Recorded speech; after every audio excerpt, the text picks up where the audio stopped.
Guys, ഞാനിന്ന് പുതിയൊരു snack recipe ആയിട്ടാണ് വന്നത്. ചിക്കൻ പക്കോട അല്ലെങ്കിൽ ചിക്കൻ ബജ്ജി. അപ്പോൾ അതിൻ്റെ റെസിപ്പി കാണാം നമുക്ക്. ഇതിലേക്ക് നമ്മളൊരു 250 ഗ്രാം ബോൺലെസ് ചിക്കൻ പീസസ് ആണ് യൂസ് ചെയ്യുന്നത്. അതിലോട്ട് ആവശ്യത്തിന് രുചിക്കുള്ള സോൾട്ട്, ഉപ്പ്, ഇഞ്ചി വെളുത്തുള്ളി പേസ്റ്റ് ഇട്ട് കൊടുക്കാം. 1 teaspoon red chilli powder, 1 teaspoon മഞ്ഞൾപ്പൊടി, 1 ടീസ്പൂൺ മീറ്റ് മസാല, 1/2 ടീസ്പൂൺ മല്ലിപ്പൊടി, 1 table spoon Kashmiri chilli powder കളറിന് വേണ്ടിയിട്ട്. പിന്നെ ഇതിലേക്ക് നമുക്ക് 1 ടേബിൾ സ്പൂൺ ലെമൺ ജ്യൂസ് അല്ലെങ്കിൽ നാരങ്ങയുടെ ജ്യൂസ് ഇട്ട് കൊടുക്കാം. അതിൻ്റെ കൂടെ തന്നെ ബജ്ജി നല്ലോണം ക്രിസ്പി ആവാൻ വേണ്ടിയിട്ട് നമ്മൾ ഒരു 2 ടേബിൾ സ്പൂൺ ചോളകത്തിൻ്റെ പൊടി അല്ലെങ്കിൽ കോൺ സ്റ്റാർച്ച് എന്ന് പറയും, കോൺ സ്റ്റാർച്ച് അല്ലെങ്കിൽ കോൺ പൗഡർ ഇട്ട് കൊടുക്കാം. നല്ലോണം എല്ലാ പീസസും കോട്ടായിട്ട് അതിൻ്റെ കൂടെ തന്നെ 2 to 3 ടേബിൾ സ്പൂൺ വരെ കടലമാവ് ഇട്ട് കൊടുക്കാം നമ്മുടെ ബാറ്ററിനായിട്ട്. അതിൻ്റെ ഒപ്പത്തിന് ആവശ്യത്തിനുള്ള വെള്ളം ഒഴിച്ചിട്ട് നമുക്ക് അതിൻ്റെ ഒരു ബാറ്റർ ഇട്ട് കൊടുക്കാം. ബേക്കിംഗ് പൗഡർ ഓപ്ഷനാണ്.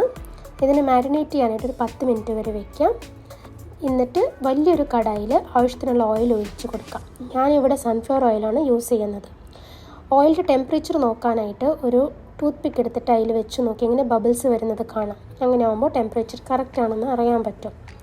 എന്നിട്ട് അതിലോട്ട് നമ്മൾ ഈ മാരിനേറ്റ് ചെയ്തിരിക്കുന്ന ചിക്കൻ പീസസ് എല്ലാം ഇട്ട് കൊടുത്ത് വേറെ ഇട്ട് കൊടുക്കാം. എന്നിട്ട് അതിന് medium to high flame, full ഫ്ലെയിമിലല്ല മീഡിയം ഫ്ലെയിമിൽ നമുക്കതിന് നല്ലോണം മുരിച്ചെടുക്കാം. ഉള്ളി വേവണമെങ്കിൽ മീഡിയത്തിൽ തന്നെ വെച്ചിട്ട് നല്ലോണം അതിനെ വേവിച്ചെടുക്കാം.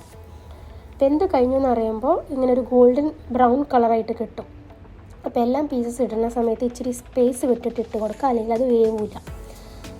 അപ്പോൾ നിങ്ങൾക്ക് കാണാം എല്ലാം പീസസ് ഞാൻ കുറച്ച് സ്പേസ് വിട്ടിട്ടാണ് ചെയ്യുന്നത്. അപ്പോൾ ഞാനിതിനൊരു 10-12 മിനിറ്റ്സ് വരെ വെച്ചു. അപ്പോഴേക്കും ഗോൾഡൻ ബ്രൗൺ ആയി നമുക്ക് കിട്ടിയിട്ടുണ്ട്. അപ്പോൾ ഇതിന് നല്ലോണം കോരി നമ്മളൊരു ടിഷ്യൂ പേപ്പറിലോ അല്ലെങ്കിൽ ഒരു പാത്രത്തിലോ നമുക്ക് അതിൻ്റെ എണ്ണ വാർത്തെടുക്കാം കുറച്ച് നേരത്തേക്ക്.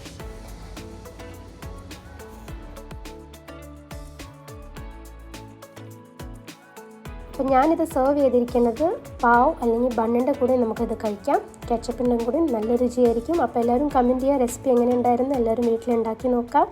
Thank you.